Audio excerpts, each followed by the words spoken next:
우리 함께 말씀 보도록 하겠습니다. 사무엘상 22장 17절, 사무엘상 22장 17절 우리 한 목소리로 함께 읽겠습니다. 사무엘상 22장 17절 말씀입니다. 함께 읽겠습니다. 시작. 왕이 좌우의 호위병에게 이르되 돌아가서 여호와의 제사장들을 죽이라. 그들도 다윗과 협력하였고 또 그들이 다윗이 도망한 것을 알고도 내게 알리지 아니하였음이니라. 하나 왕의 신하들이 손을 들어 여호와의 제사장 죽이기를 싫어한지라. 아멘. 오늘 사무엘상 21장 22장 살펴볼 텐데요. 오늘 함께 읽은 요절 말씀은 사울과 관련해서 이제 도주한 다윗을 도와준 제사장들 죽이라고 명령을 하는데 실제로 그 다윗의 신하들이 그 명령을 거부하는, 그 명령을 따르기를 어려워하는 그런 모습을 보여주는 장면이고요.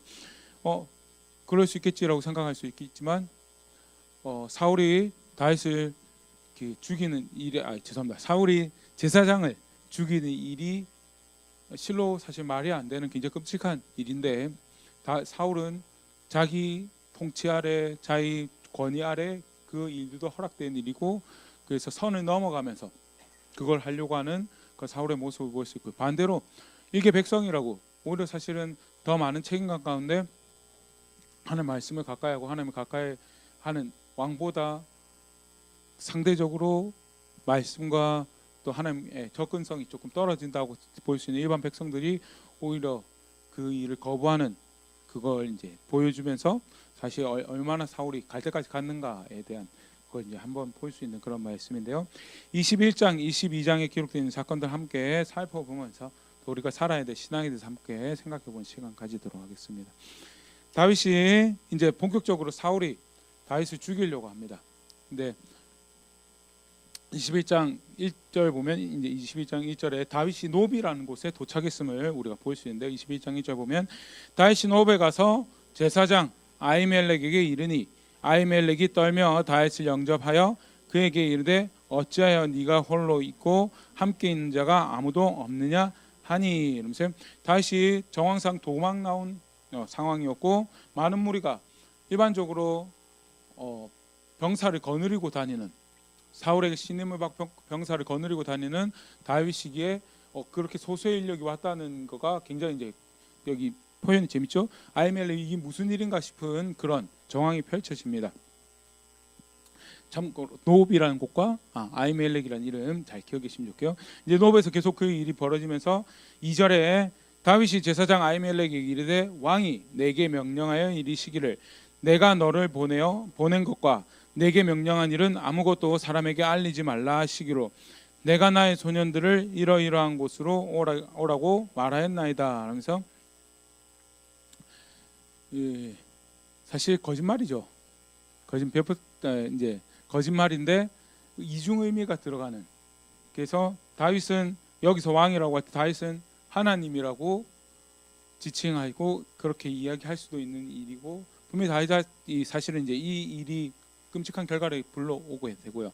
그리고 내 탓이었구나, 다윗이 내 탓이구나라고 그런 이야기를 하게 되는 걸 이제 뒤에 볼 수 있는데요. 아히멜렉 같은 경우에는 사울이 보내서 왔구나라고 추측해 볼 수 있는 그런 말이 되고, 이제 다윗 같은 경우에는 사실 제사장의 질문에 답을 해야 되는 상황이고, 거기서 이제 중의적 의미를 가진 단어를 사용하는 그런 이야기를 이제 이 사건을 볼 수 있습니다. 그러면서 왕이 내게 명령하여 이르기를, 명령은 왕의 일을 하기 위해서 왔다라고 하면서 노베에 온 정황을 볼 수 있고요. 사실 굉장히 흥미롭습니다. 우리가 자칫 있다 보면 다윗이 도망하다 보니까 발걸음 채 있는 데로 왔는데 그게 어디예요? 그게 노베라는 생각을 할 수가 있는데, 사실 다윗이 노베에 온 이유는 의도를 가지고 사실 노베에 왔다는 것 볼 수 있고, 노베 그럼 누가 있었느냐? 제사장 아히멜렉이 있었고, 제사장 아히멜렉이 노베에 있었다는 것은 그럼 노베에 뭐가 있었다는 걸 사실 우리가 유추해 볼 수 있나요? 성막이 이 당시에는 노베에 처져 있었구나라는 것을 볼 수 있었는데, 실제로 당신이 나에게 무엇을 줄 수 있습니까? 라고 이야기할 때 정황상 보면 이렇게 좀 배가 고팠던 그런 정황인 것 같고요. 그때 제사장이 우리에게 그 뭐죠? 떡상에 올려놓은 떡이 있다라고 이야기를 합니다. 그 보면, 근데 사실 한편 보면 이 떡은 제사장에게 이제 레위기, 여기 참고 혹시 집에 가셔서 하시면 돼요. 레위기 24장 5절이나 9절 보면 떡상은 떡상의 떡은 제사장이 이제 섭취를 하는 걸로, 매 주일 매 안식일 날 그게 교체가 되어서 그 떡상에서 물려서 나오고요. 그러면 그걸 제사장들이 먹을 수 있도록 그렇게 허락된 건데, 왕의 일을 하고, 이게 쉽게 말해서 뭐 부정한 일, 여기 정황상 볼 때 제사장이 부정한 일을 다윗이 하려고 한다라는 인지를 못 받았고요. 그래서 마침 물려 나온 떡이 있습니다. 물려 나온 떡이 있고, 그런데 제사장이라서 분명한 기준을 이야기를 해주죠. 여자를 같이 하지, 너와 함께한 무리들이 여자를 같이 하지 않았으면 이 떡은 너희가 먹을 수 있다라고 이야기를 하게 되는데요.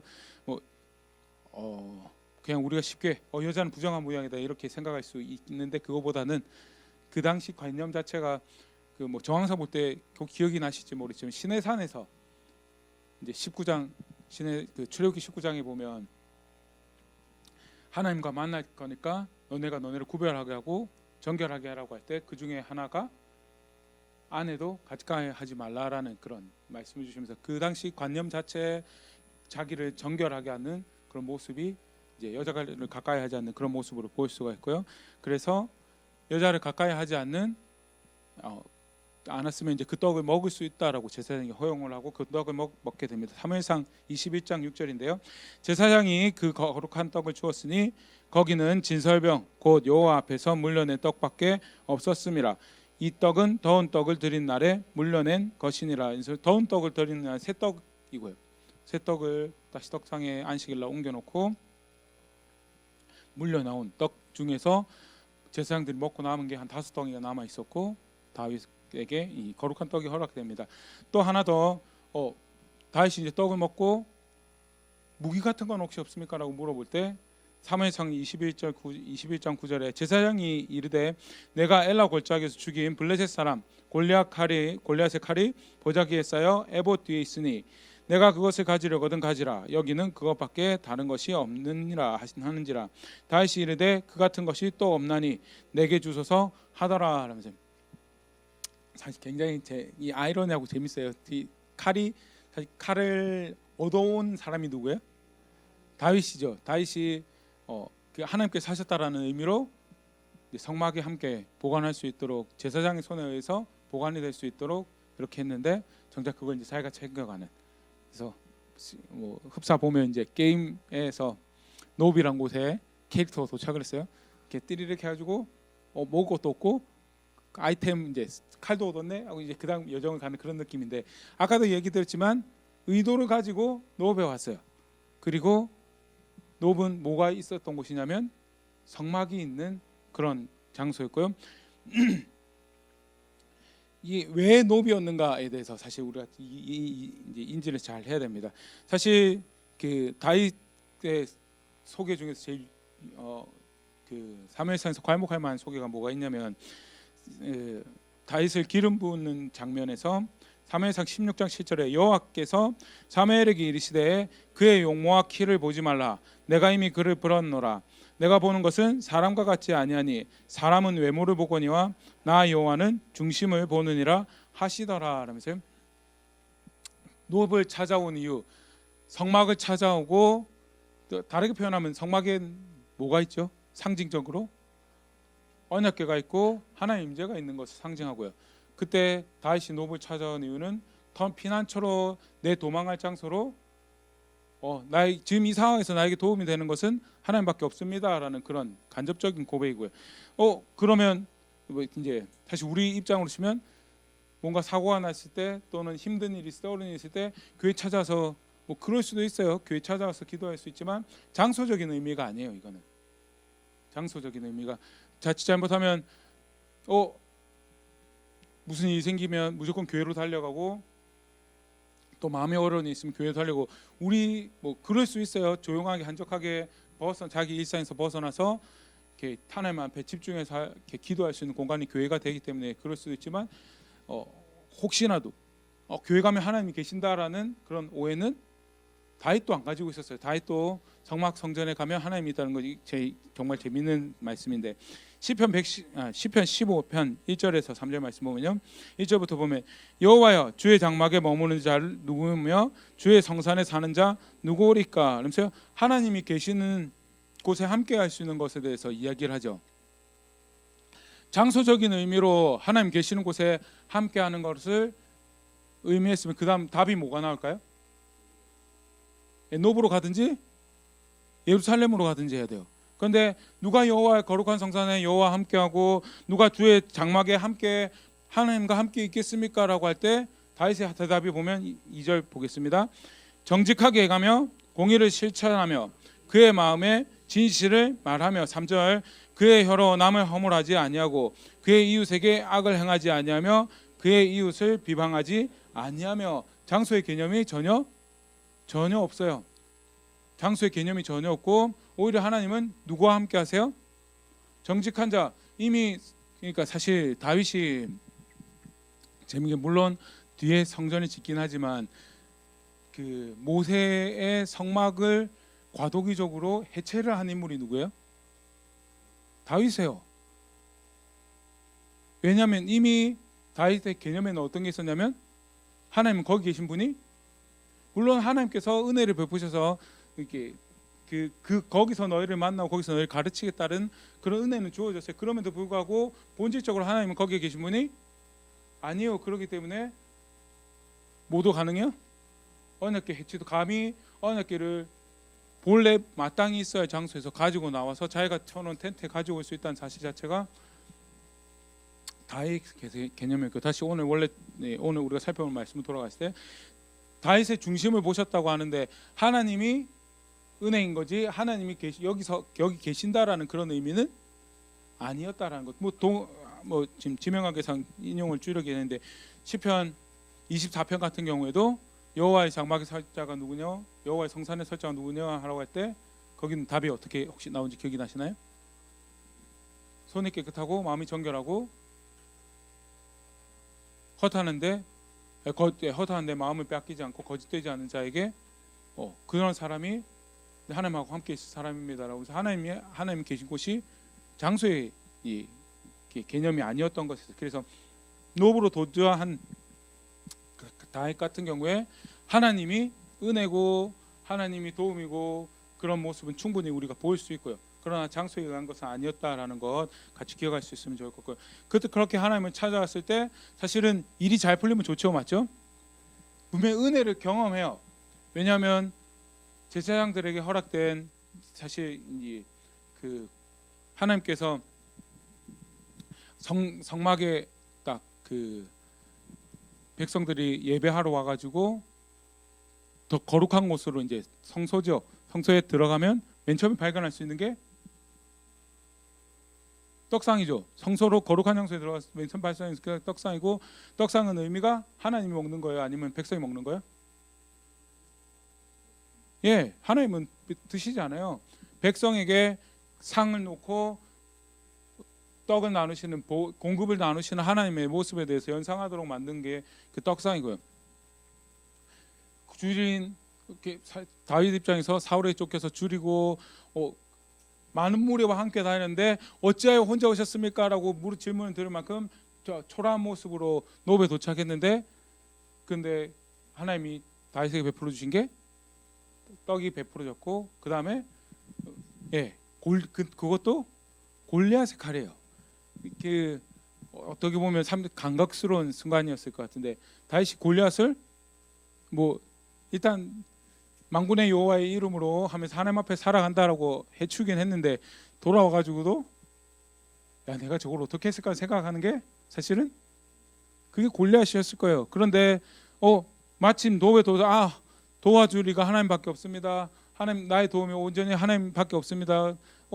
내가 지금 어떻게 해야 될까요? 라고 왔는데 떡이 공급이 되고 그리고 골리앗의 칼이 너 그때 어떻게 해요?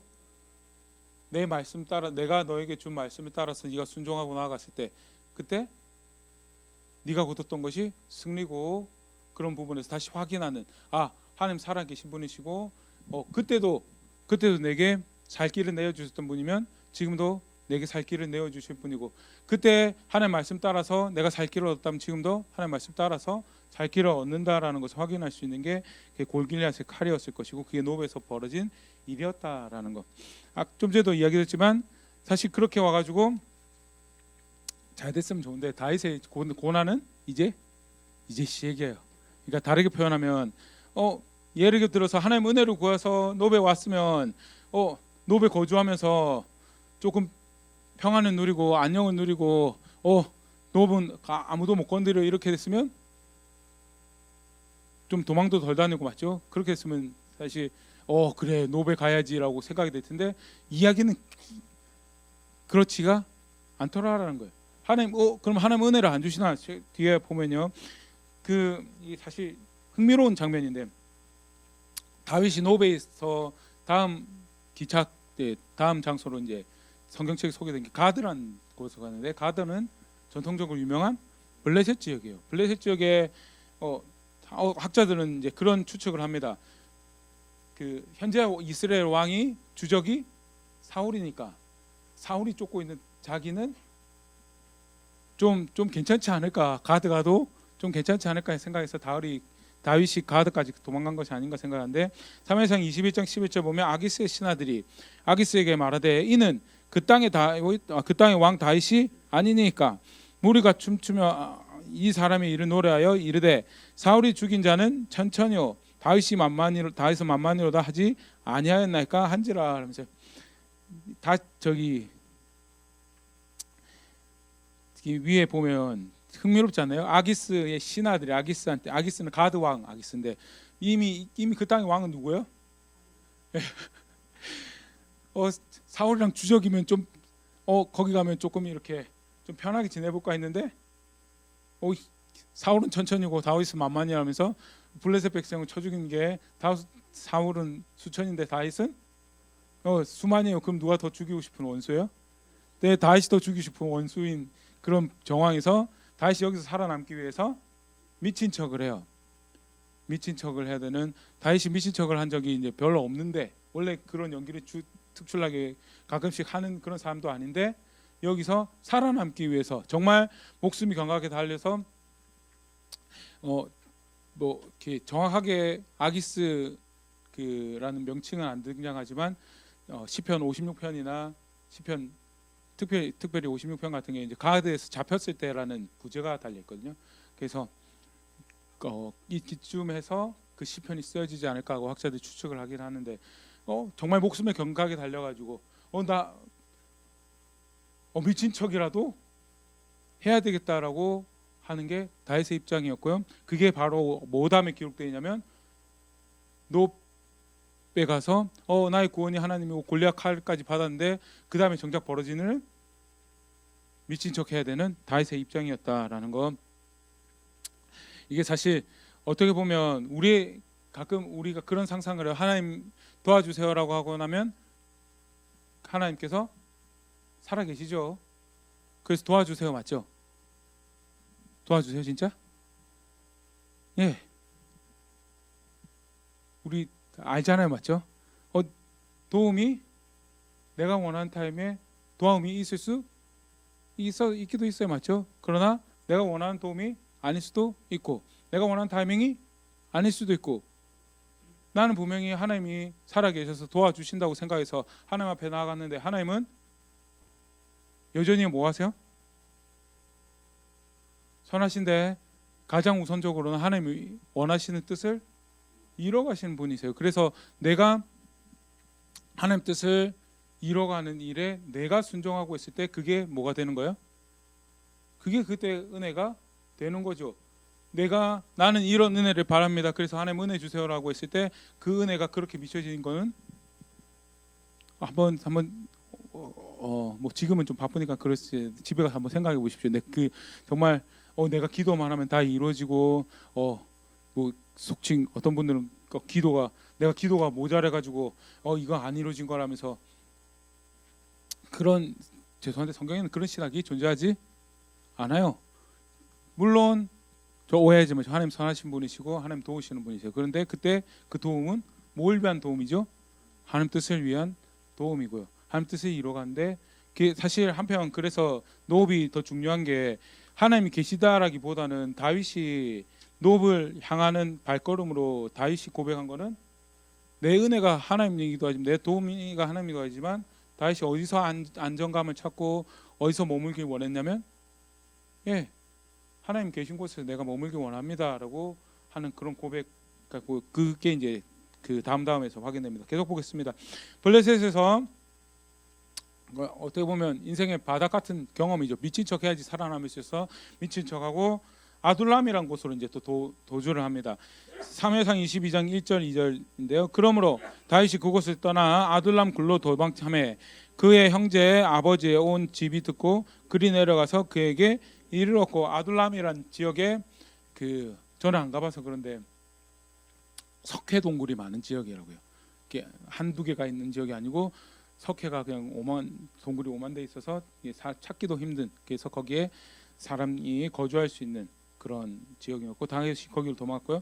이 흥미로운 게 보면 2절인데요. 환난당한 모든 자와 빚진 모든 자와 마음이 온통한 자가 다 그에게로 모였고 그는 그들의 우두머리가 되었는데 그와 함께한 자가 400명 가량이었더라. 이제 그때는 어찌하여 홀로 왔습니까라고 했는데 아둘람에서는 이제 어떻게 되나요? 무리가 400명이 돼요. 근데 이제 혼자 다니지 않아도 되고 이제 힘이 생겼고 무리가 생겼으니까 그래도 한편으로는 그래요. 한편으로는 사울이 쫓아오는데 그래도 같이 맞설 수 있는 사람이 이제 한 400명 정도 된다는 측면에서는 긍정적인데, 근데 그 400명 구성원이 어떤가요?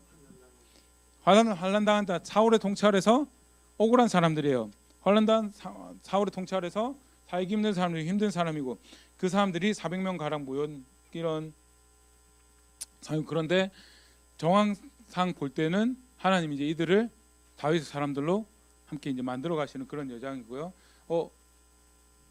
아기스 앞에서 가드에서 힘든 경험을 했지만 하나님은 하나님의 여정을 써가시고 계시는구나라는 것을 이제 볼 수 있는 그런 대목이죠. 여담으로 한 가지 이야기 드리면 아둘람의 굴을 교회에 비유하는 그런 정황상 볼 때 환난당한 모든 자, 빚진 자, 모든 자, 마음을 원통한 자 할 때 교회로 모이는데 여기 하나 우리가 좀 정리를 하고 넘어가면 교회가 물론 어려운 사람들이 옵니다. 맞죠? 저도 사실 계속해서 깎여 나가고 배워야 될 사람이고 온전하지 않고 완전하지 않은 사람이기 때문에 소위 말하는 여기서 말하는 환난자와 빚진 자, 마음이 원통한 자 중에 하나인데, 그런데 환난당한 자, 그렇다고 해서 환난당한 모든 자, 빚진 모든 자, 마음이 원통한 자가 그냥 모여서 위로받고 격려받는 곳이 교회인가라고 할 때 그거는 교회가 아니더라라는 것에 대해서 에베소서 1장 이제 사실 좀 전에도 얘기했지만 그냥 보면 교회인 것 같아요. 그냥 보면 교회인 것 같은데 좀 좋은 표현으로 우리가 본문을 볼 때 신학적으로 이게 앞뒤가 이제 전체 우리 성경 공부할 때 제가 우리 같이 문맥 공부하면서 절이 있으면 앞뒤 문맥을 살피고 단락을 살피는 것 굉장히 중요한 의미를 이해하는 중요한 방법인데, 또 하나 중요한 게 뭐냐면 성경 전체와 통일성을 어떻게 이루는가에 대해서 굉장히 중요한 그게 이제 그걸 도움을 받을 수 있는 게 신학이거든요. 그러니까 이런 본문 볼 때 이제 신학적 읽기를 하지 않으면 그래 환난당한 자, 빚진 모든 자, 마음이 온통한 자 모이는 게 아둘람이 교회입니다라고 해서 실제로 이렇게 교회로 생각하고 교회로 설교도 하시고 교회로 가르치시고 그렇게 하는데, 에베소서 1장 23절 보면 바울이 분명히 그렇게 얘기합니다. 교회는 그의 몸이니 만물 안에서 만물을 충만케 하시는 이의 충만함이니라 하면서, 우리 그때 에베소서 공부할 때 제가 이야기도 했었는데 여기 충만하게라는 게 좀 의미가 덜 다가온데, 여기 충만하다는 게 모르면 온전한 거예요. 만물을 예수 그리스도가 구원자로서 온전하게 하시는데 그 온전하게 하는 게 가장 충만한 곳이 어디예요? 교회죠. 그 말은 환난당한 자, 빚진 자, 마음이 온통한 자 그냥 와서 위로받는 곳이 아니고 예수 그리스도 안에서 구원을 하나님께서 구원하시고 원하신 구원을 받는 그 자리에 참여하는 거고요. 다르게 표현하면 이게 환난당한 자, 빚진 자, 마음이 온통한 자 그 교회가 되려면 환난 당했는데 예수 그리스도가 구원인 줄 알고 그래서 회개하고 예수 믿기로 결정한 자들이죠. 빚진 자도 자신의 잘못으로 빚을 졌든 뭐 타인의 잘못으로 빚을 졌든 상관없이 빚진 모습에 대해서 빚진 삶에 대해서 회개할 부분에 대해서 회개하고 청산할 부분은 청산하고 예수님이 내 살 길입니다. 내 길에서 돌이킨다라 그래서 그렇게 모인 곳이 교회고요.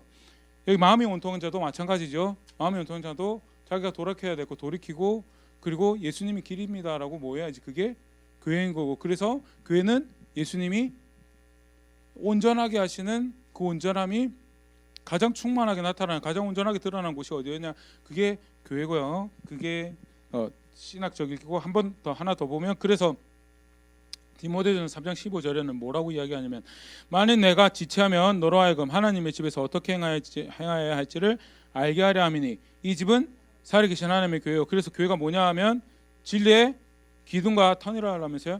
교회에 오면 그냥 내가 마음이 어려우니까 내가 마음이 환난이 당했으니까 내가 빚졌으니까 내가 마음이 온통하니까 그냥 나 위로해 주세요. 그런 교회는 존재하지 않아요. 진리에 뭐가 원칙이고 뭐가 기준이고 거기에 얼마나 부합하고 근데 사실 우리가 잘 아는 말씀이죠. 수고하고 무거운 짐진 자들아 다 내게로 오라. 수고하고 무겁고 힘든 짐이면 이제 그냥 가서 이제 놀면 되는 것처럼 느껴지는데 그 다음에 뭐라고 예수님께서 말씀하시죠? 내 멍에는 내 멍에는 가벼워요. 그러니까 세상이 지라는 명예보다 가볍지만 분명한 거는 멍에가 존재하고요. 멍에가 사실은 다른 본문의 표면으로는 나를 부인해야 되는 멍이긴 해요.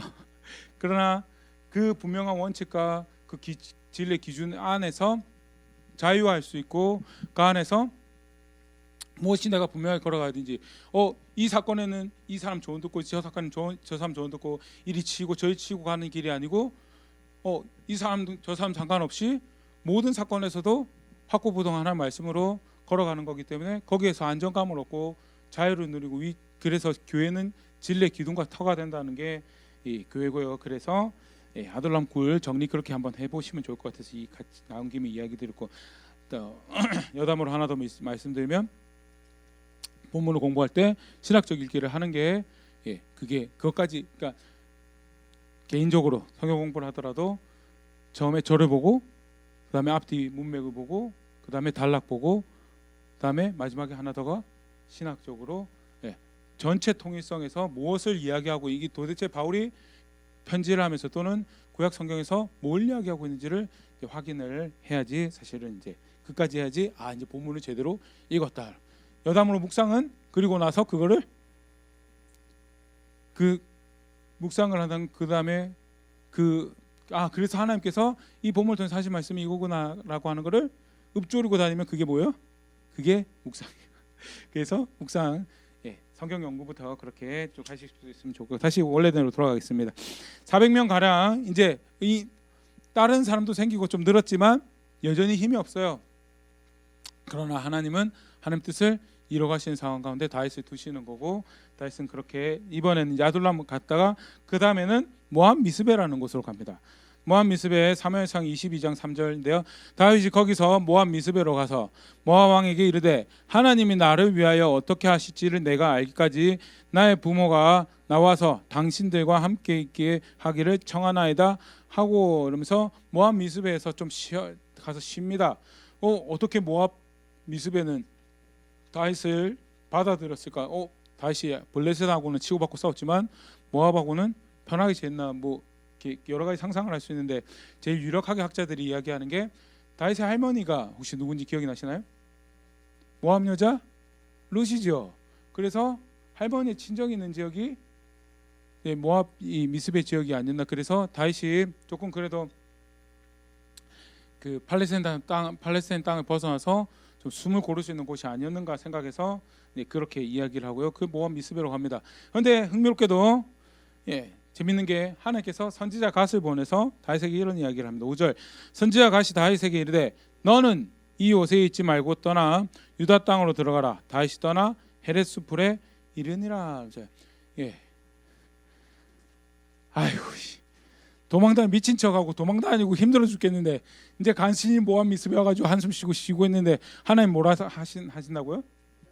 넌 돌아가라. 예.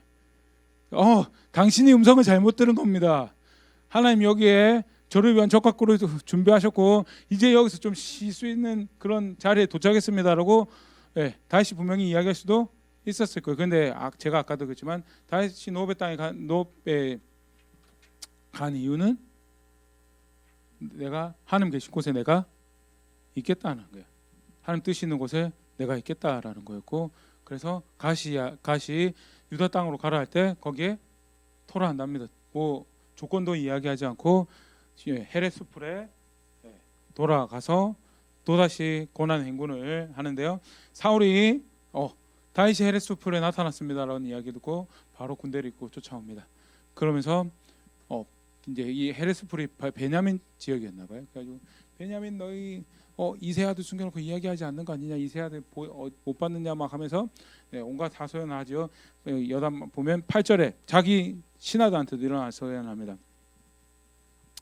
너희가 다 공모하여 나를 대적하며 내 아들이 이세 아들과 맹약하였으되 내게 고발하는 자가 하나도 없고 나를 위하여 슬퍼하거나 내 아들이 내 신하를 선동하여 오늘이라도 매복하였다가 나를 치료하는 것을 내게 알린 자가 하나도 없도다 하니.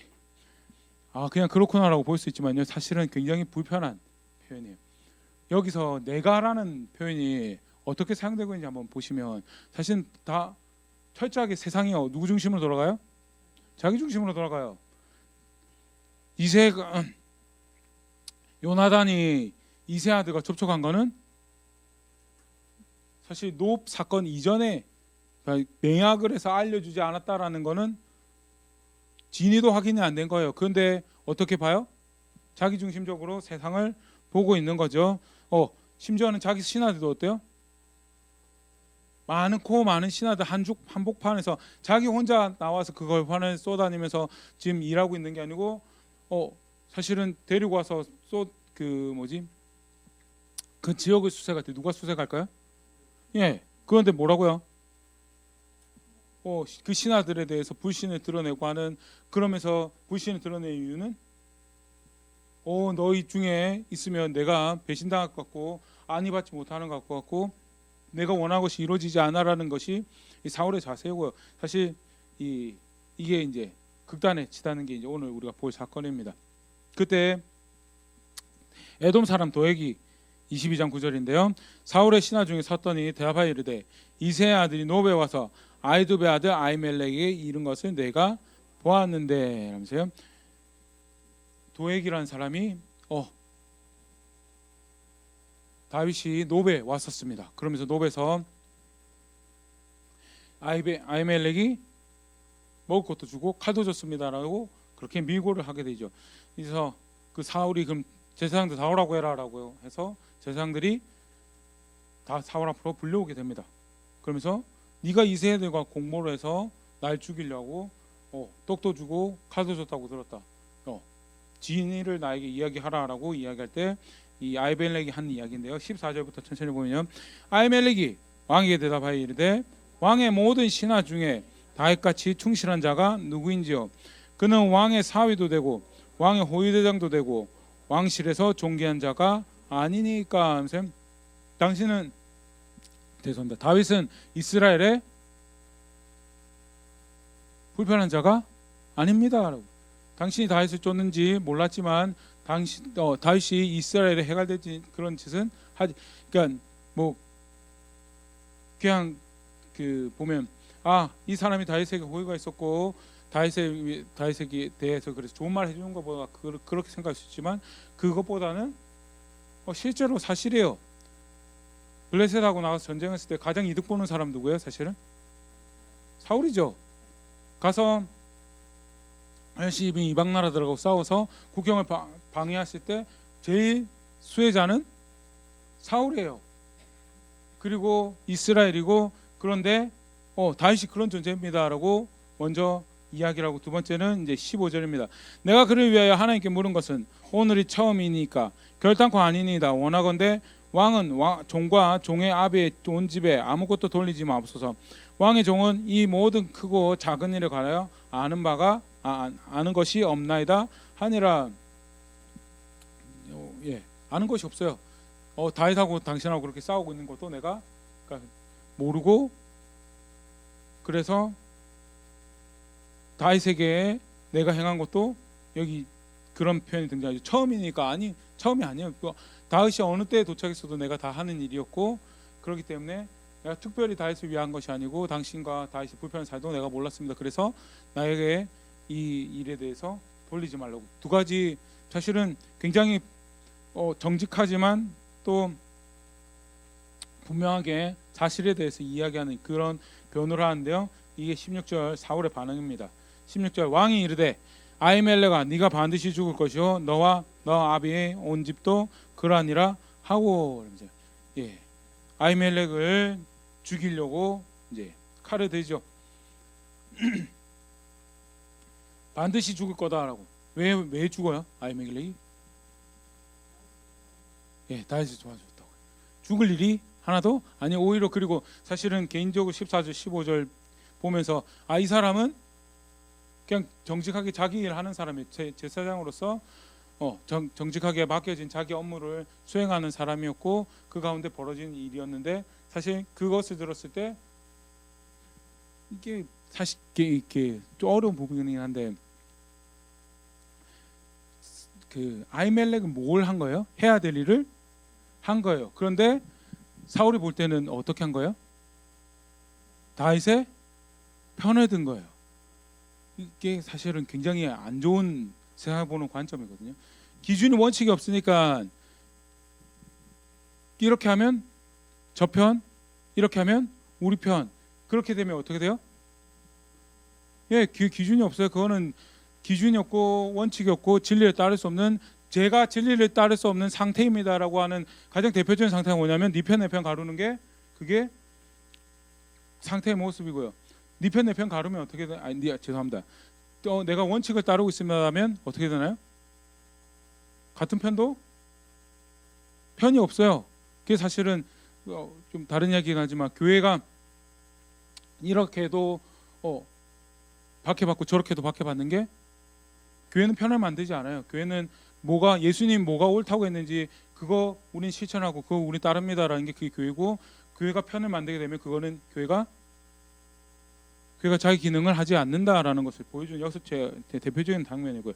그런 상황에서 아히멜렉이 좋은 예를 보여준 거죠. 우리는 우리 일을 한 거고, 그런데 다윗은 지금 사울은 어떤 지금 상황인 건가요? 네 편 나 편, 왜 네 편 내 편이 생기죠? 자기가 중심적이에요. 자기가 중심적이고 하나님이 안 계시기 때문에 자기 중심적으로 모든 상황을 판단하고 그에서 내 중심적으로 성각을 이야기하고, 그렇기 때문에 다윗의 너는 죽어야 돼라는 결론에 도달하고 되고요. 근데 지금 누가 만든 세상에서 누가 맡긴 권위를 가지고 살아가고 있는데요. 하나님 만드신 세상에서 하나님 맡기신 권위를 가지고 살아가고 있으면 누구 원칙을 따라야 되죠? 하나님 기준을 따르고 하나님 원칙을 따라야 되는데, 거기에 대해서 총체적으로 망각해버린 사울의 모습을 볼 수 있고요. 이게 참 비참한 모습이거든요.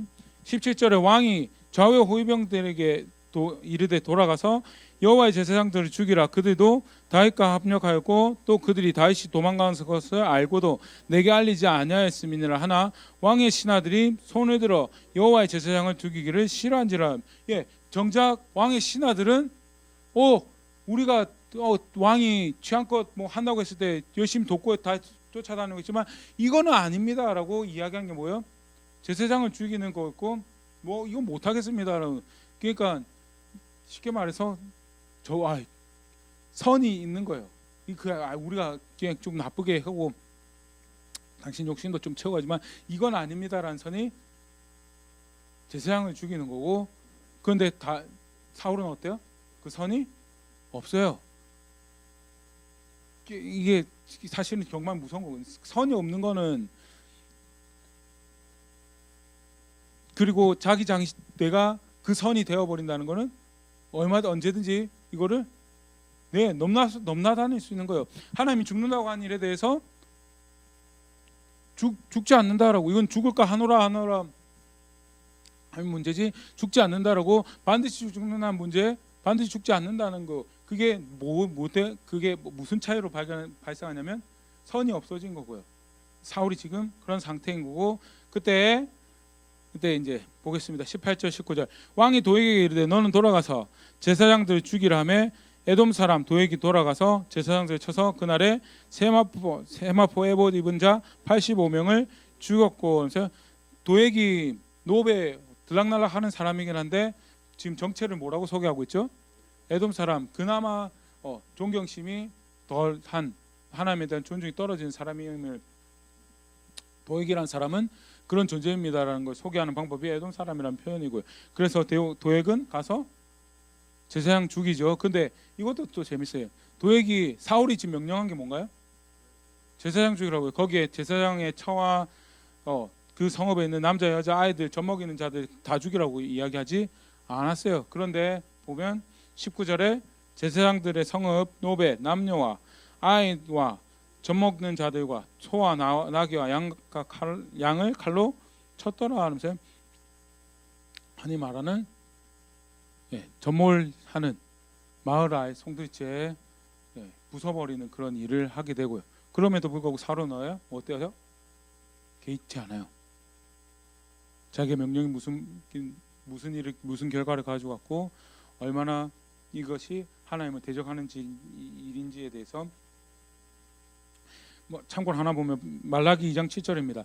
제사장의 입술은 지식을 지켜야 하겠고 사람들은 그의 입에서 율법을 구하여야 할 것이니 제사장은 만군의 여호와의 사자가 됨이거늘. 하나님이 원하시는 제사장의 모습은 뭐였어요? 뭐가 하나님을 따르는 건지 지식을 지켜야 되는 자리에 있는 사람들이고, 그리고 뭐가 하나님의 법인지 그 입술에서 사람들이 찾을 수 있는 사람이어야 되고, 그래서 제사장은 만군의 여호와의 사자다라고. 그리고 오늘 우리가 봤지만 아히멜렉은 그래도 일을 준수하게 하고 있었던, 자기를 준수하게 하고 있었던 그런 사람으로 덜 정치적이고 덜 그런 것보다는 하나님이 뭘 하러 갔는지에 바쁘게 자기 일을 하던 사람인데, 그 사람과 더불어서 85명과 그 성읍 전체를 사울이 없애버린 그런 무시무시한 일을 했던 것이 오늘 본문에 기록되어 있는 사건이고요. 왜 그랬냐? 다윗이 내 편이 아니고 저 사람들 다윗 편을 들었고, 그 저변에는 나의 나라를 세우고 싶어하는, 하나님이 버렸다는 거 누가 제일 잘하고 있어요? 그런데 그럼에도 불구하고 그런 거 상관없어요. 나는 나 왕이어야 되고, 나는 가장 존귀한 자, 가장 기염되어진 자, 나의 나라를 나는 건설하기 원한다라는 거. 그래도 살아남은 사람이 하나 있었습니다. 그 사무엘상 22장 22절에 다윗이 아비아달에게 이르되 그날에 에돔 사람 도액이 거기 있기로 그가 반드시 사울에게 말할 줄 내가 알았노라. 내 아버지 집의 모든 사람 죽은 것은 나의 탓이로다 하면서, 아비아달이 살아남아서 다윗에게 오고 다윗이 제사장들이 죽게 된 것을 이야기 듣고 마음이 슬퍼서 그렇게 이야기하면서 나의 탓이다라고 이야기를 하게 되고요. 시편 52편이 이 제사장이 죽고 난 다음에 그 사건이 벌어지는 정황에서 쓰여진 노래로 그렇게 알려져 있는 게 시편 52편인데요. 아까도 잠깐 이야기했지만, 물론 우리가 하얀 거짓말을 하잖아요, 맞죠? 하얀 거짓말을 하는데 이 사실 우리의 참 한계인 것 같아요. 예를 들어서 그런 극단적인 예를 드는데, 히틀러가 와가지고 유대인들 어디 있다 했을 때 그때 하얀 거짓말로 사람들 살리고 가족들 살린 거에 대해서 칭송을 하죠. 사실은 그렇게라도 한 거에 대해 칭송을 하고, 또 우리나라 같은 경우에도 일제 시대 때 희생을 당하고, 그런데 그걸 마냥 다 옳다 할 수 있는가에 대해서 사실 또 한번 고민해 볼 만한 게, 피치 못해서 그게 사실은 한편으로는 히틀러나 일제나 이런 나라들은 하나님 앞에서 불법을 정하고 있기 때문에 우리가 마구 속여도 될 것 같지만, 그런 정황에서 우린 뒷일을 잘 모르기 때문에 진실을 알기 위해서 노력을 해야 되는 부분이고, 안타깝지만 사울의 그 광기죠. 사울의 광기 앞에서 제사장들이 죽게 되는 그런 일들도 발생하는 것도 이렇게 우리가 볼 수 있습니다. 간단하게 21장, 22장 사건들을 봤는데요. 노브로 달려가던 다윗, 그리고 그쪽의 중심에 뭐가 있었던가? 그렇기 때문에 모압에서도 다시 유다로 돌아갔을 때 군말 없이 돌아올 수 있는 다윗의 자세 꼭 기억했으면 좋겠고요. 또 다른 것 하나는 사울이 왜 이런 일을 저질렀을까에 대해서, 어떻게 여호와의 사자라고 하는 이 제사장들을 85명이나 죽이고 뿐만 아니라 그 마을 자체를 없애버린 그런 일을 할 수 있었을까에 대해서 잘 아는 이야기지만요. 사울의 이 여러 가지 모습 중에서 사무엘상 15장 30절입니다. 사울이 이르되 내가 범죄하였을지라도 이제 청하옵나니 내 백성의 장로들 앞과 이스라엘 앞에서 나를 높이사 나와 함께 돌아가서 내가 당신의 하나님 여호와께 경배하게 하소서 하더라 하면서, 범죄하였을지라도 회개하고 울보고 그렇게 하지 않아도 나 뭐 시켜달라는 거예요. 지금 왕 시켜달라고. 죄를 누구한테 지었는데요? 하나님한테 지었는데요. 죄는 하나님한테 지었는데도 불구하고 사울은 거기에 대해서 전혀 애석한 마음이나 불편한 마음이 없어요. 나 죄 지었는데 그래서 나 왕 시켜달라고. 그것 때문에 사무엘 바짓가랑이를 붙잡죠. 원래는 사실 뭐가 있어야 될 것 같은데요. 회개하고 또 필요하면 더 공개적으로 죄 뿌리고 죄 준비하고 이렇게 해서 좀 더 그 일로 인해서 마음을 깨는 그런 모습을 보여줘도 사실은 될까 말까 한 일인데 그거 상관없으니까 나 왕되게 해달라는 게 사울이었다라는 거. 사무엘상 20장 31절 이새의 아들이 땅에 사는 동안 너와 너의 나라가 든든히 서지 못하리라. 그런즉 이제 사람을 보내어 그를 내게로 끌어라. 그는 죽어야 할 자이니라 하신지라 하면서 요나단이 다윗의 편을 들 때 너의 나라, 너와 너의 나라라고 이야기하지만 사실은 그건 뭐예요? 요나단이 왕이 되려면 누가 왕이어야 되는데요? 사울의 나라고, 사울의 나라야지 요나단이 왕이 될 수 있는 측면에서 나의 나라와 나를 든든히 세우기 위해서 내가 이 일을 한다라고 이야기하는 사울의 모습이 있었고요. 근데 그냥 이기적인 또 사실 하나님께서도 사울을 버리셔서 악한 마음이 있었다라고 이야기하는 그런 사울의 모습 우리가 알기 때문에 좀 이기적이고 그럴 수도 있지 않을까 싶은데, 사실은 그렇게 자기 중심, 자기를 위하는, 자기를 높이는 게 결국 무슨 결과로 나오게 되냐면 예수님을 영접을 하지 못해요. 예수님을 영접을 하지 못하고 심지어는 동시대에 예수님이 자기하고 똑같은 언어를 사용하면서 자기가 똑같은 길거리를 돌아다니고 있는, 그리고 심지어는 인기도 끌고 있는 그런 상황인데도 불구하고 예수님을 영접하지 못해요. 그게 바리새인들의 모습이었고 사내들인 공의 모습이었죠. 사실 여러 번만 찾아볼 수 있지만 마태복음 23장 5절부터 7절 같이 보겠습니다. 그들의 모든 행위를 사람에게 보이고자 하나니 곧 그 경문띠를 넓게 하며 옷을 길게 하고, 6절 잔치의 윗자리와 회당의 높은 자리와, 7절 시장에서 문안받는 것과 사람에게 랍비라 칭함받는 것을 좋아하느니라. 잔치의 윗자리에 앉아요. 회당의 높은 자리에 앉고, 그리고 사람들이 보이는 곳에서 서 있으면서 사람들한테서 인사받는 거 좋아하고, 그리고 사람들이 내가 얼마나 종교적인지, 내가 얼마나 경건한지 보게 해주기 위해서 옷을 기게 떠가지고 그렇게 서 있으면, 사실 이제 마태복음 같은 경우는 그런 말씀 안 하시는데 예수님이 누가복음의 이야기는 이것도 화 있을지는 이건 저주받은 모습이다라고. 근데 실제로 그렇게 하면서 그가 한쪽 측면에서는 뭐예요? 메시아를 기다려. 메시아가 이제나 저제나 와서 우리를 구원할까 기다리는데 정작 그 메시아를 어떻게 해요? 못 박아 죽이는 이런 일을 하는 게 이 사람들이었고요. 그 사람들 속내에 뭐가 있어요? 물론 말씀이 없는 것이 심각한 문제였다라는 것이 우리가 같이 봤죠. 말씀이 없다는 그 이야기가 뭐냐면 하나님 백성이 아니라는 이야기가 아니에요. 이 사람들이 하나님 백성이 아닌 게 아니고 뭐가 없는 거예요? 예, 말씀을 존중하지 않고요. 말씀이 원하는 걸 말씀은 그냥 있지 않아요. 맞죠? 우리 잘 아는 것처럼 말씀은 늘 뭐예요?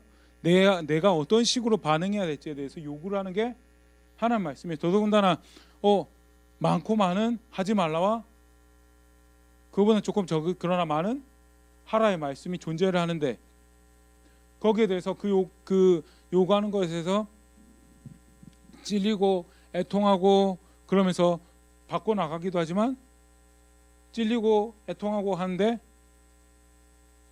바리새인들 같은 경우에는 눈 감아 버리죠. 아예 그런 것이 자기들 전통으로 이걸 이런 식으로 설명해서 이 중압감, 이 어려운 거 이렇게 벗어날 수 있어라고 하면서 결국 하나님 말씀 요구하는 것에 대해서 벗어났고요.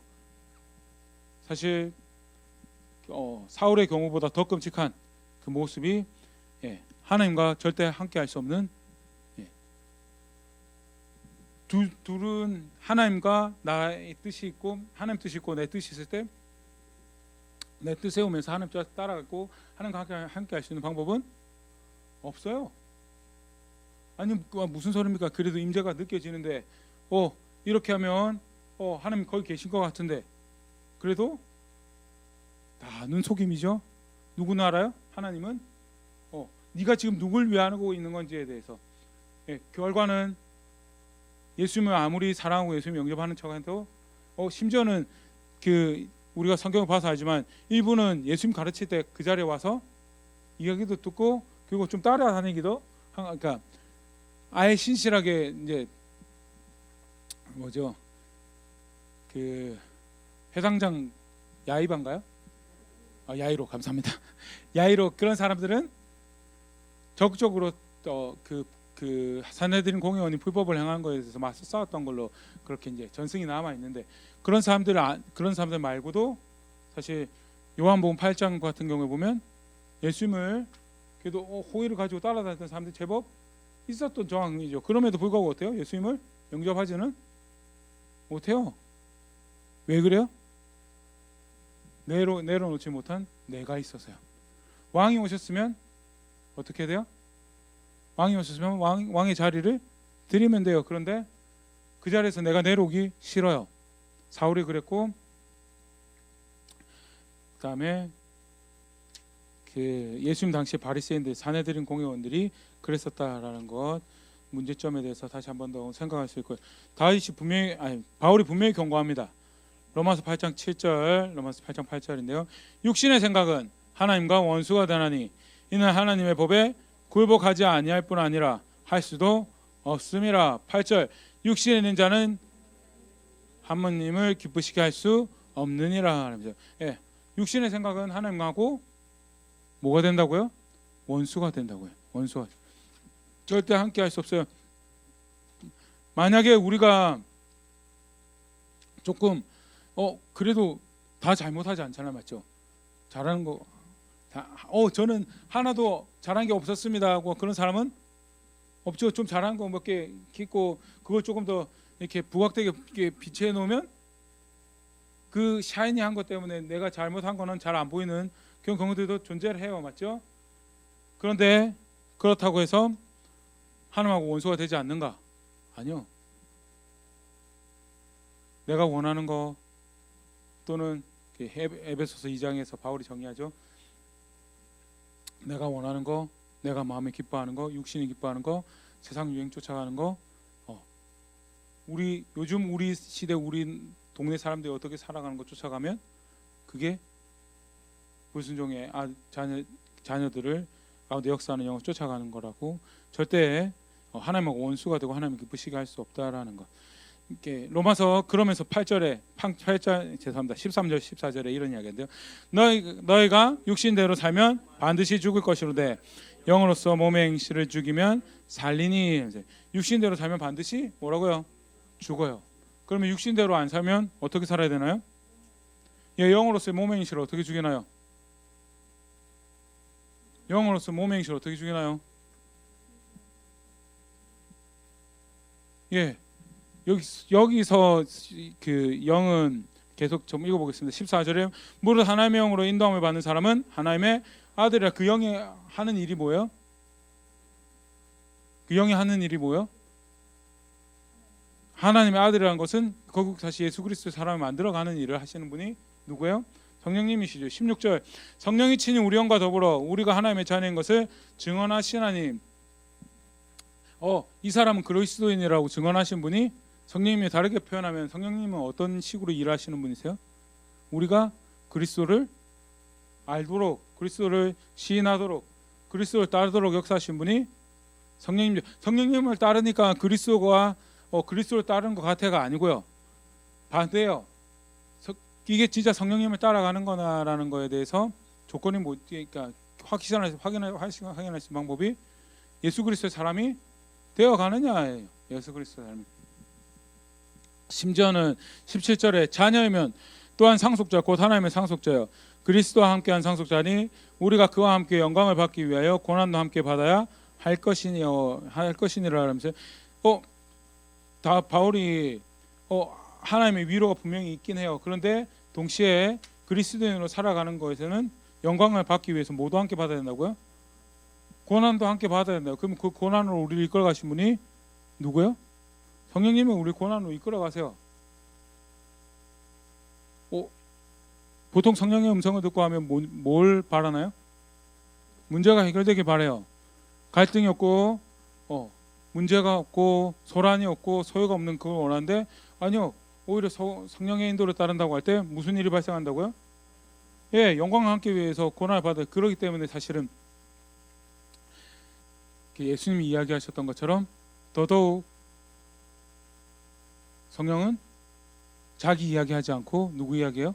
예수님께서 전해 주신 이야기하고 예수님이 누구신지 보여주고, 그래서 그 예수님이 걸어가신 길이 이런 길이니까 이런 길을 따라가야 된다는 거, 그걸 보여주신 분이 성령이고요. 그게 다르게 표현하면 결국 사실은 그 뭐예요? 우리가 예수님을 알 때 뭘 가지고 하나요? 네, 하나님 말씀 가지고 가죠. 말씀에서 이야기하지 않는 예수님은 또는 일부만 강조하는 예수님은 사실은 죄송합니다.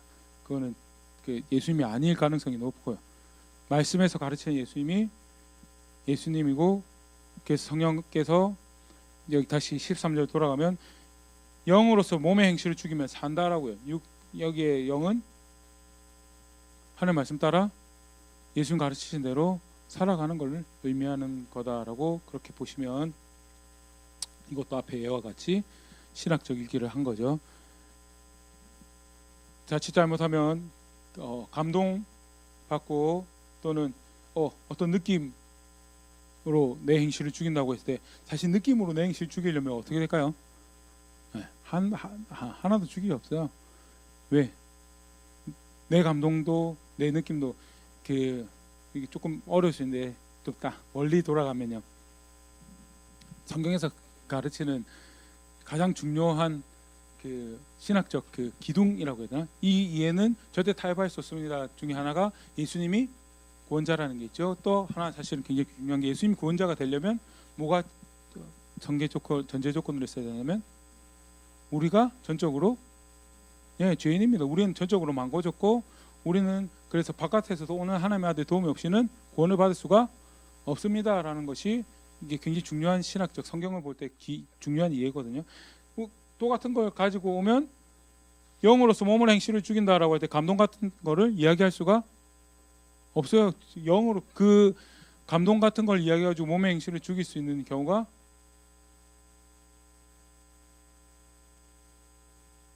있으신 분도 계시겠지만 보통은 말씀이 이렇고 이 말씀이 의도하는 바가 이거군요라고 이해했을 때 그때 어때요? 말씀에 의해서 내가 죽는 거예요. 바울이 표현이 그렇습니다. 죽는다라고요. 몸의 행실을 죽여야지, 그래야지 그 다음에 다시 영접할 수 있는 게 누구예요? 그 다음에 나의 주인으로 나의 왕으로 영접할 수 있는 게 예수님이고요. 그래서 죽이라고, 싸우라고, 육신의 생각은 절대 원수가 되고 하나님을 기쁘시게 할 수 없노라라고 그렇게 경고를 하고 있고요. 오늘 말씀 관련해서 사울이 사실 그 극단을 보여주죠. 여호와의 사자라고 일컬어진 제사장을 45명이 가서 죽는데 그곳 45명 죄송합니다. 그렇게 가서 85명이 죽는데 눈도 깜짝하잖아요. 왜? 누구 편이라서요? 자기 편이 아니고 다윗 편이라서요. 이게 사실 진짜 무서운 얘기거든요. 또 한편으로는 교회가 성도가 뭐 하고 살아야 될 건지에 대해서도 사실 고민해보요. 우린 아까도 얘기했지만 편드는 존재가 우리는 아니요. 그냥 대놓고 편들 수 있는 사람들이 아니요. 예수님도 그렇게 살지 않았어요. 예수님도 심지어는 누구도 예수님 편이 아니었어요? 바리새인도 예수님 편이 아니었어요. 그 당대 그 지금도 현대 2000년 전에 죄송합니다. 2000년 후에 현대 유대교를 구성한 사람이 누구냐라고 이야기할 때 유대교에서 그렇게 하거든요. 예, 2000년 전에 바리새파입니다라고.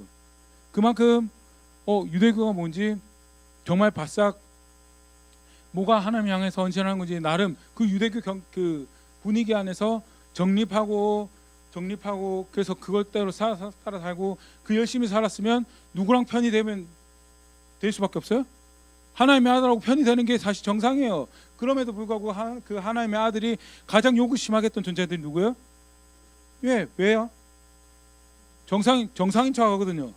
하나도 안 따라 살면서 정상인 척하고 하나도 안 따라 하나님 하나도 사랑하지 않으면서 철저하게 자기 위하면서 하나님 위하는 척하는 그렇기 때문에 그 바리새인들 누구하고 오히려 사실 성경을 한번 보면 예수님은 로마 사람들하고 싸우지 않았어요. 로마 사람들 아예 법 밖에 있는 사람들이거든요. 싸울 만한 사람들이 아니에요.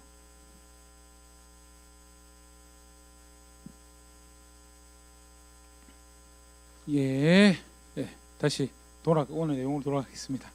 사울의 광기에 대해서 오늘 같이 살펴봤습니다. 저도 다시 본문 보면서 와 어떻게 이스라엘 왕이 사실은 우리가 지금 브라질에도 하나님 나라가 있고 미국에도 하나님 나라가 있고 그러니까 좀 근데 이 당시만 해도 하나님 나라는 지구상에 어디 하나밖에 없었어요? 이스라엘 하나밖에 없어요. 그 하나님 나라의 왕이 여호와의 사자라고 하나님 나라의 사자라고 일컬어진 제사장을 어떻게 이렇게 도륙하고 그런데 눈도 깜짝한 거 없이 야 아히멜라가 너는 반드시 죽을 것이다라고 이렇게 할 수 있는가에 대해서 뭐가 문제였냐? 도대체 뭐가 문제였길래 이 상황이 사울이 이 지경까지 갔을까? 원래 미쳐서 아니요. 사울이 하지만 굉장히 정상적인 판단을 많이 해요. 여기서 정상적인 판단이란 거는 세상사에서 볼 때 정상적인 판단. 자기가 왕해야 되니까, 자기 높아져야 되니까, 자기 나라 만들어야 되니까. 내가 내 나라 만들려고 할 때요. 내가 내 나라 만들려고 할 때 똑같은 일이 벌어져요. 안 그럴 것 같죠? 바울이 경고합니다. 육신은 절대 하나님을 기쁘시게 할 수 없다라고. 반대로 다윗은 어떻게 보면 좀 초라해 보여요, 맞죠? 그래도 모압 땅에서 돌아올 수 있는 에너지를 노베 가서 얻었다고 하기엔 좀 그렇지만 노베를 간 이유는 뭐예요? 나는 하나님 있는 곳에 있고 싶어요. 하나님 뜻이 있는 곳에 있고 싶어요. 그게 지금 이제 다음 시간에 우리 같이 살펴볼 텐데 하나님이 사울을 버리고 심판하실 것을 다윗이 알고 있었어요. 그럼에도 불구하고 다윗은 자기가 손을 대지 않아요. 그건 하나님의 일이니까요. 그러면 기다려. 언제까지 기다려요? 몰라요. 근데 어때요? 기다려요. 그리고 나는 하나님 뜻이 있는 곳에 하나님 일 행하는 곳에 나는 있고 싶습니다. 그러면 그건 어떻게 한다고요? 하나님 뜻 우리 다 하나님 뜻이 있는 곳에 있고 싶죠? 저도 그래요. 저도 그런데 어떻게 할 수 있나요? 다 할 수 없어요. 우린 다 할 수 없어요. 때때로는 어떤 블랙 코미디 영화에 여기 답이 없다고 막 이야기하는데 여기서 다 이야기하지 않는 것 같아요. 근데 보면 뭐 해야 될지는 나와 있어요. 뭐 해야 될지는. 그러면 순종해야 돼요. 그리고 그게 그 순종하는 모습으로 뭘 고백하나요? 나는 내가 왕이 아니고 예수님이 왕이고 예수님이 주고 예수님이 구원으로 난 그렇게 알고 있습니다라고 고백하는 거예요. 오늘 본문 말씀 다윗 사무엘상 21장 22장 기록된 내용 간단히 살펴봤는데요. 나는 어떤 신앙 고백하고 있어요. 나를 믿는다고 사울도 믿는다고 했겠죠, 맞죠? 이스라엘 왕이요, 이스라엘 왕이고 이거 지난번에도 얘기 듣지만 1년 예산으로 공부를 얼마나 드리라는 그런 예산도 책정하면서 그렇게 있었을 거예요. 그럼에도 불구하고 누구나 안 내려져요? 예, 나는 안 내려져요. 그리고 나 안 내려줄 뿐만 아니라 주변 사람들도 누구 편이어야 돼요? 내 편이어야 돼요. 그러면 어떻게 된 거예요? 끝난 거예요. 나는 내 편이 많고 그래서 내가 원하는 길로 가고 내가 칭송받고 내가 인사받고 내가 원하는 것 쫓아가고 있으면요, 안타깝지만 사울의 길에서 멀지 않구나. 제사장 85명과 그 마을의 단체로 한꺼번에 다 죽여버릴 만큼 그런 잔혹한 일은 내 삶에 벌어지지 않았지만 그래도 사울의 길이 나에게서 멀지 않구나라고 본문에 오늘 말씀에서 보실 수 있을 것 같고요. 그래도 비록 내 편이었고 많은 이가 내 편이 아니더라도 그래도 나는 걸어갈 길 걸어가고 해야 될 일을 하고 있고, 그리고 하나님 보시기 기뻐하는 건 내가 그래도 뭐가 하나님 기뻐하시는지 고민하면서 선택하는 선택들을 만들어가고 있으면 그래도 오늘 말씀에서 격려받을 수 있고요. 그래, 다윗도 이런 길을 걸어갔구나라고 용기를 얻으실 수 있으면 참 좋을 것 같고요. 무엇보다도 사람의 외모를 보거니와 나 여호와는 중심을 보느니라라고 이야기하신 하나님 앞에서 옳다 인정받을 만한, 또는 너 믿고 있구나라는 그런 걸음들 하나하나 만들어가는 그런 제가 될 수 있으면 좋을 것 같고요. 그렇게 함께 성숙해져가는 우리 될 수 있으면 좋을 것 같습니다.